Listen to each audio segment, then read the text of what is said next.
If you could live green, would you? I'm Nick Fedorov, host of Things Green, where we introduce nuggets of green lifestyle from gardening, upcycling, answering your questions, sustainability, even discussing environmental issues. You can become more confident in making the right decisions for you and your family. So come along as we are Things Green.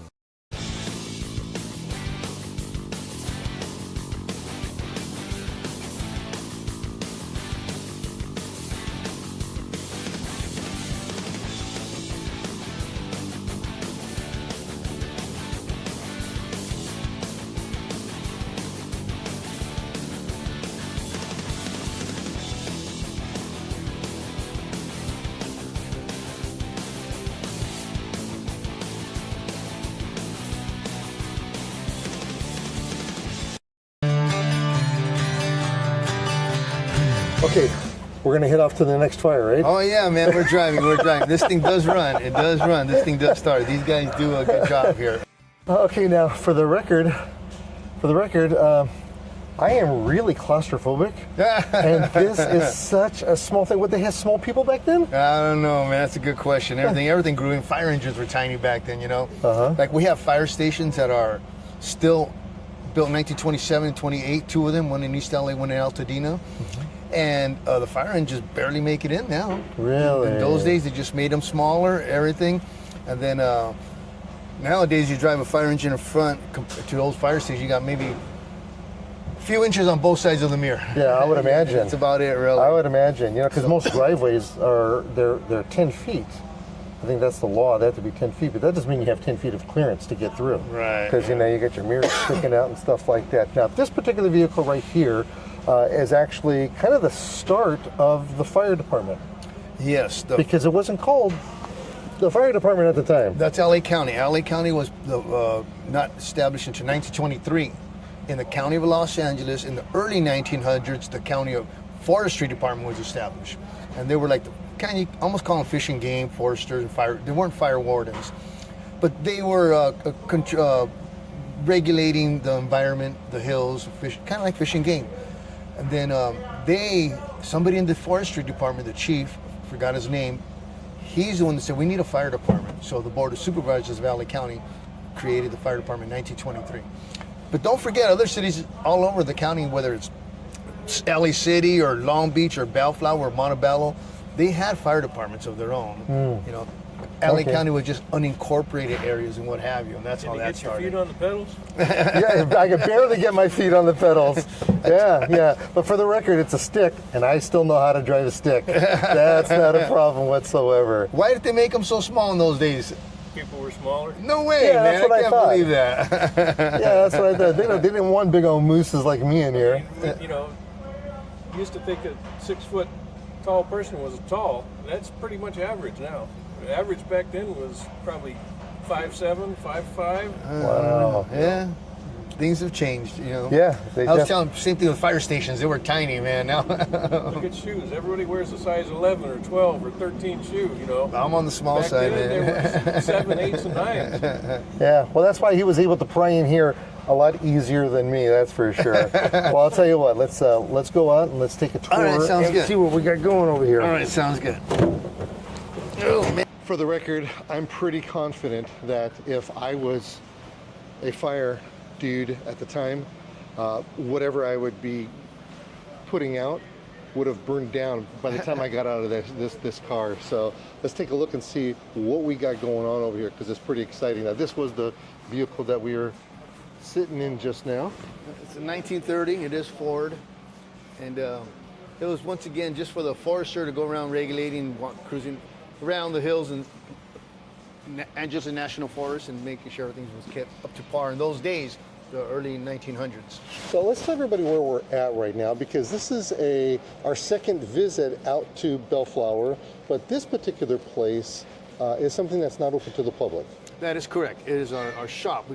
They call it the shops, the garage, basically where the guys work on vehicles until they're ready for a showcase, which then we move them out to the museum, which at the museum right around the corner, we're limited on space there. Sometimes we rotate vehicles for that reason, because we're limited on space. But once again, we're all volunteers here, And mechanics, as you can see, got Harry working on an engine over here. He's working on 17s from the old Dallas Jones rig we call, which Dallas was our union president for a lot of years. And we're gonna refurbish this rig and make it pretty and then ready for showcase. We already painted it, and now we're just at the end here. Should have it ready real soon. Yeah, I have to admit, I was very, very shocked when I walked in, and having so many of the guys here recognize me, and not from the TV show that we did, just from me being in the media. That was actually pretty cool. Okay, what do we got over here? Well, we were talking about the picture. Yeah, I well, just we're- wanted to convince I'm you. listening. So see this tank? Yes. No replacing before. Ah. Just to confirm what I was telling you. Yeah. The ours, I mean the Rio, we do. We have these two stanchions that hold the tank that are out. They may be out. They need to be repaired. And they hold that tank. Uh-huh. Yeah. So this is what it was when it was in service That- back then. Yeah, pretty much. And this is what we're redoing. That's what we're Yeah. gonna try to make it look like again. it's going to be close to this. Except for the Yeah. guys, they're the hose goofy. bed- the hose bed's definitely going to be different. Right on. Thank you. So do we know for sure that like the color of the vehicle and such is it pretty much just standard? Authentic. Yeah. I think there was variation. See, you guys have talked to Snyder, right? Yeah. He's the historian. Yeah. He'll confirm on the colors Yes. because they started out with authoritative, color, and then things evolved as they always do. One part of the answer to that question, and the history goes, it depended on the budget. The county of Los Angeles would buy cheap paint that somebody didn't want, and literally that's when we painted those. Oh, was that that's the right? reality of it. And we'll talk to another worker here that has more history on that. But yes, that is part of the story. They use cheap paint. Sometimes they use mixed paints because they had it left over here and left over there, and they would literally. And that's how we painted things like the color of that wood in a bin here, the hose bed. That's what they had back then. This is trying to go back to original color, and it's the reason it is that color. Once again, it was whatever leftover paint they had. So they were being frugal about it. Yeah, they were being the government that they still are today. Yeah. Cheap, but I love them. Yeah. Now we have yellow ones, green ones. Yeah, they're all kinds of different flavors. Okay, so we came over here earlier to tease you a little bit, and what are you working on here? Well, this is on the Rio. So this is the steering column and the ignition part and the controls for the lights. So it gets mounted on the column. Okay. And what do you do if you can't find a part? Well, sometimes we're able to manufacture, but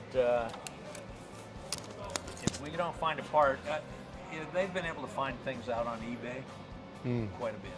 Okay. So yeah, you're not finding it at a parts store or anything, but there's some collectors out there. Sometimes you don't come across them right away. It takes a little bit of digging. This guy knows this guy knows this guy, and then you can get there. But there definitely are some challenges in that category. Well, good luck with that. Well, that's thank for you. sure. From here, you look that we can see some of our steamer engines. There's 3 steamer engines, and Now, there's a little history to that because you guys are like the leader in steam engines, aren't you? we have more than many other museums. We have at least 6 of them, 3 here and 3 in the showcase room. But yeah, not many other fire museums have as many steam engines as we have. Okay, so And- this is interesting because I'm looking here at how ornate this is, and I see there's actually 2 different kind of hues going on here. What's the reason behind that? The 2 different what? The different colors on there. Basically just redone. Some gets old in age, and some of it we were able to remodify and refurbish and what have you. This engine was used during the Explorer musters. So they would literally, you could find film of it in the 70s and 80s where they're using it, pumping it, and at the muster events. Muster events? Yeah, fire musters. Okay, I have no idea what that means, but okay. Okay, so we were at the museum earlier, which we're not going to show today because again, this is actually a backstage pass that you can't come here. Because this is where the volunteers are at. They're hanging out over here. Everybody, by the way, is just awesome. I want to become a fireman now, just so I can hang out with these guys. But the point is that there's so much history in how this kind of stuff works. And you were explaining to me earlier that these things could be very dangerous Yes. just based on what they do and how they do. And let's just explain a little bit how this works. Well, a steam engine works on boiling water in that big giant tank, which is hundreds of gallons, at least 300 or more than that. But once you heat it up, you produce steam, and which makes the energy you want to move the parts. The danger is too much pressure inside that big tank. If one is not watching the regulator and understanding the pressure, it will blow up. History has shown these things blowing up and literally killing anybody nearby, whether it was the engineer or civilians nearby. So you need a special license to even fire one of these up. You need some type of boiler certificate. I'm not familiar, I don't have one of those, but just to work it, you need a special permit, certification, once again, so because of the hazards involved. Okay, so you showed me something snazzy about this lantern, and these were specifically made for fire departments. Yeah, basically it's a kerosene lantern, and the ones in the fire service, they have a lid on top so the water doesn't go in the kerosene and put out your fire. And they also have a special handle, so if you needed to, you could basically just, you need two hands free. It's like your flashlight in those days. You're going into a building or climbing a ladder, you have a light. So that's... And because they were wearing those really thick uniforms, I would imagine the heat that was coming off of here wouldn't be as bad. Probably. Okay. Yeah. Now, these right here are the pipes that go to this thing. And they're going to, or I should say, these pipes right here are... Hard suction hose. Okay. And that goes down to all this stuff down here, doesn't it? The hard suction hose is to draft the water that goes into there. That is correct. This is your water pump. This is the water pump, and it's a positive displacement pump. The piston goes up and down, powered by steam, and that's what makes it move. This is the water pump, and water goes in and out, and that's the gist of that. But the water source for the heating and moving the equipment is a whole separate issue. Is what most of this machine is all about. Okay, now you told me that these big old tanks here were actually kind of preheated before they sent them out. Right, because as much water, let's just say, this one looks, they're different sizes. This definitely looks at least 400 gallons, right? Let's say you have 400 gallons of water, you want to heat it up because you want to use it to pump the water pump to fight fire. Well, if you start from room temperature, by the time you get that water boiling, whatever you're trying to extinguish is burned to the ground. So because of that, steam engines were connected to the boiler room at the fire station, similar to your hot water heater. So we kept the temperature, they kept the temperature at about anywhere 180 degrees, depending on what they set it. So then you also had a fireplace burning in your chimney at the fire station. So when you got the call, you got the water already at 180 degrees. You disconnect that, you put firewood in the crate in the back, you burn it up, and hopefully by the time you get to the fire, you're producing steam and your pump is working. That's the gist of it. Yeah. Now, were all of these horse-drawn at the time, or did they ever get the chance to get pulled by something that was... During the 1800s, they were making these in the late 1800s, steam engines, and yes, they were horse-drawn, and some were converted. The vehicle, the internal combustion engine was invented, came out right around 1900, right around there. So let's just say vehicles started at that point. So some of these were converted over to be pulled by a vehicle instead of a horse. But don't forget, that steam engine that we pump our water pump, that's the same steam engine they were using to move ships across the ocean like the Titanic and the Queen Mary. And they were also using that steam engine to move freight trains across America. So they, obviously they just a little different design, not pumping a water pump, but moving the gears to move the wheels and what have you. So moving over to something that has an engine in it, like this one right here, where you're in the process of fixing it up. This one actually came from a different city. Wasn't this Glendale or something? That's correct. Glendale Fire Department, one of their first engines back then. And not sure how we acquired it, but thank you, Glendale. And yeah, it'll take a long process. As you can see, we have a lot of minimum guys, all volunteer here, and little at a time we get things done, and it'll be look brand new and hopefully in a decade. No, not that long, but it seems like it sometimes. So what was interesting, it sounds like the tire right here. So we have this tire. It has a big old hole in it. So it's not the regular kind of rim. It's a wood rim. And you guys are actually finding some place to get actual replicas of that to be put onto here. So it sounds like you guys are really trying really hard to replicate this as best as possible in the restoration process. That is correct, and that comes from the top down. You know, and I gotta respect that. You know, from the top down, meaning our own buddies. There's a unwritten hierarchy here. But let's say the Snyder's family's at the top of the chain here. Yeah, if he wants it looking exactly the way it was, that's what we're gonna do. And at the end, it's extremely rewarding to what you get because you follow directions. Okay, so you mentioned that you get these things from Glendale, but I noticed that there was one from Torrance. There was one. I mean, they were from all over the place. Yes. What's the? How do you get all those? I mean, are you just wait until they go out on a fire run and then you see their machine and go in there and you lift it? Not exactly. Basically, fire engines in almost every city, they only have a certain lifetime that they are allowed to spend using as first line equipment.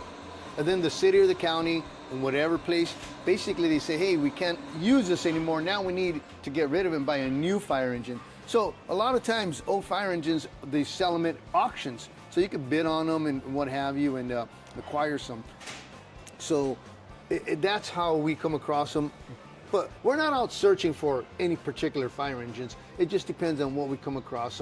People donate them. I was going to say, because you're in that circle, Yeah. it makes a lot of sense. Because people send me plants all the time. There you go. There you go. Right. Yeah. We just got the family connection, Firehouse family. Yeah, exactly. So here's another oldie that's over here, FDNY. I'm not too sure what that means, but you have that. Here you have the Radford Center. There's another one from the Los Angeles County. And one thing that I learned that was kind of interesting is, let's go on over here for a second, because I never knew this. Some of these things originally, none of these had tops to them. That's correct. They had no convertibles, top. you could call them. Yeah, they're like convertibles. So your hair is being blown in the wind. Yeah. And then what ended up happening was that there was some trouble at one time. Yes. And then they decided to put tops on them so you guys are protected. That's correct. A classic example of that would be the Crown fire engines. They were making them convertible from the 1950 through the 70s. But nonetheless, after the Watts riots, for protection, they started adding roofs on them. So that's one aspect. And today, in this day today, they do not produce any fire engines that are convertible without a top. In fact, they're fully enclosed, not even the back's open. It's only for our safety after brush fires and whatnot. Well, it's interesting because you see all the fires that California has in particular, and especially when you see them in the actual forest fire aspect and the embers that are coming off of those things. Oh my goodness, they're just ridiculous. You have to have the protection. Yeah, you saw the mountain fire a week ago over there in a Camarillo area, Ventura. Man, that was classic. You need the protection on that. The winds were blowing strong. They were going horizontal winds. That'll really hurt you. Yeah, it's pretty wild. Okay, so like I mentioned earlier, we had the city of Torrance over here. We got that, but they're actually part of the fire department now, aren't they? They don't have their own? Torrance does have their own department still. They still have their own department. I do not know how we acquired this, but a lot of them, we in LA County Fire, we cover like 4,000 square miles and many cities, I believe 50 some odd cities, and that's why we have many fire engines within the cities that we help support. We provide fire protection services too, such as Inglewood, that you'll see over there, and what have you. But some of these, I don't know how we got them. Okay. So this is a classic example of one that didn't have a top on it. Yeah, one of the big reasons why they were making fire engines without a roof is so that the captain in the front seat could yell and give orders to the firemen riding the tailboard in the back. Reason being, we didn't have radios like we do today. So he had to get up and scream, lay a hose line or give it some type of direction. It was a quick thing. It's always been a quick response and quick decisions. And that was a very, very crucial reason why there was no roofs. Because if you put a roof on this, man, it blankets the noise and the engine gets loud and you can barely hear yourself talk. So that would be like you yourself. You're a retired captain. Yes. If at that particular time, you'd be sitting in this seat right here, and then you'd be That's correct. barking out your orders at people, right? Yes, that's when we rode tailboard. Guys in the tailboard. LA City has a lot of guys in the tailboard. We no longer ride guys in the tailboard for emergencies. Only for maybe parades or non-emergency functions. But riding tailboard, as you're going back there, it means to sit on top of the board like this. You know, and to grab onto the bar here. Oh. It became, it was normal. They made them firemen sitting back here listening to the captain up in the front. But then, as time grew, we knew it was a hazard. You could fall off a lot easier and get hurt a lot easier. So we no longer ride tailboard for emergency responses. All right, so those guys in that corner there, they're making a lot of racket right now. What are they up to? Oh, they're probably grinding some part. They're trying to get that big tank in that old rig right now, and they're probably just improvising and making it happen. They will get it bolted on eventually. Yeah, that was pretty interesting. They pulled that forklift up, and they had 5 or 6 guys around that, and they they brought it up, and then they put a special bracket on there, and what's really interesting is because that's not going to be it's a real fire truck. But it's not, because they're never going to use it again. That is correct. I tell them that all the time. They're like, we got to make sure the pump works. I go, why? You're never going to use it. It's going to sit in our museum. No, but you never know, man. If I'm driving down the street and I see a fire, believe me, I'll get in action. We will. Anybody here would. That's pretty wild. So this used to be the museum at one time, long time ago. Right. No, only 5-6 years ago. This is that right? This was our main shop where the people will come visit and what have you. Now it's just the workers. It's where people kind of hang out. Okay, I'm glad that we walked over here because I haven't been to this part of the place yet, and I wanted to ask a question, and I just forgot to. Those things right here that's on this wall. Oh yeah. That was a real thing. I thought it was just in cartoons and in movies. No. I'll put it to you this way. When I went through the Rio Hondo Fire Academy in 1982, we had to jump into one of those from the second story. Really? I gotta admit, I was scared, but I had to do it, man. And if you just get the right guys, you got faith in us and holding it up properly. Yes, they use those, and you'll see those in old movies, and old incidents. Now, what are they called? I forgot. They're not trampolines. No, I forgot. It's probably written right there. But no, we don't use those anymore as far as I know. We get people down the ladder and what have you. But you know, man, you know what they use nowadays that took that place? Airbags. Oh, is that right? Airbags are being used as ones that stuntmen drop into and, places. Oh, yeah. Airbags like yeah. that. That's one. Yeah. But climbing a ladder and pulling people down is a lot easier now. So this little gizmo right here, that's Stokes stretcher. Stokes stretcher. Basket. So that's Stretcher basket. Is that something that would have gone on a helicopter? Many places, yes, on helicopters, on the ropes, or even cliff rescues up and down the hills here in LA or anywhere. Yeah, or even on the truck on the roof of an incident. Yeah, Stokes stretcher. Okay, and then we also have. You were going to point to something right now, and I was being rude to you. We have this little. That's a little fire truck right there. It's a Jeep fire truck. Yes, it's a Jeep converted into a little water pumper. I think it does have a water tank in the back, probably 150 gallons or maybe 200. Basically, private warehouses, private companies in their own warehouses would use such vehicles for their own fire protection services. Can you tell me about this? Was this one Pumper J before County Fire? Was it a forestry pumper? So these things we started buying pumpers at about the same time our department of, or what we call it, fire protection districts were formed. So these forestry fire wardens started buying fire engines that could do two things.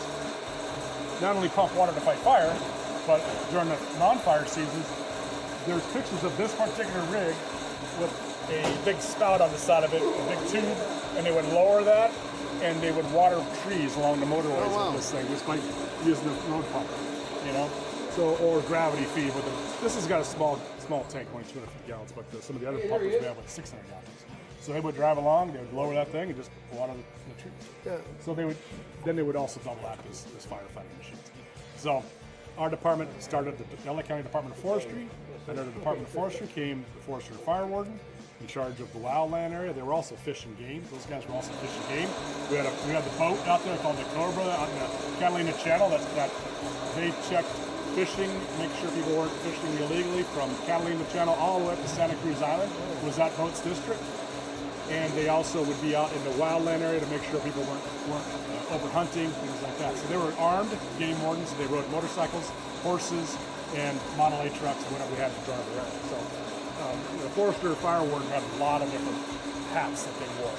And then under the Office of Forester Fire Warden came the Fire Protection Districts, which we know as the LA County Fire Department. Wow. So the Fire Protection Districts is kind of like the grandkid of the Forester Fire Warden. I mean, Yeah. the grandkid of the Forestry Department. The Forester Fire Warden is like the kid of the Forestry Department. It's so convoluted. There's a lot there. So back then, the Forestry Department was the big tent. That was the big tent. It's Here done before us. 180 degree now. It's and like the fire department, the districts, what we notice is these red fire engines, the flatlanders as they call them, and the stumpies. The flatlanders called the guys in the wildland area the stumpies. yeah. The stumpies called the other guys flatlanders. Yeah. Anyway. Stumpies. We had green fire engines for the Forester Fire Warden, and then after World War II, all these green fire engines were painted red, and they started merging the Forester and Fire Warden with the fire protection districts, and all the patrol stations and the lettered apparatus, those patrol stations became fire stations. Before that occurred, our fire stations were not known as fire stations; they were known as firehouses. So when you merge the two, now we got fire stations. Okay. And our department, all of a sudden, this Metropolitan Fire Department, on paper, doubled in size. Okay, so in conclusion over here, I need to know one thing. Which firehouses are better? Is it county or is it city? That's easy. You don't see any LA County guys working at the LA City Museum, but we got an LA City guy working at the LA County Museum. Two city guys working here. Well, I'll tell you, this has been educational as always. It's been a blast hanging out with you once again. Yeah, it's just really neat what you guys are doing over here. So I appreciate the opportunity to come in here to get a backstage pass over here, because like I said, nobody is allowed to come over here. All right. Well, again, thank you very much, and much more success to you.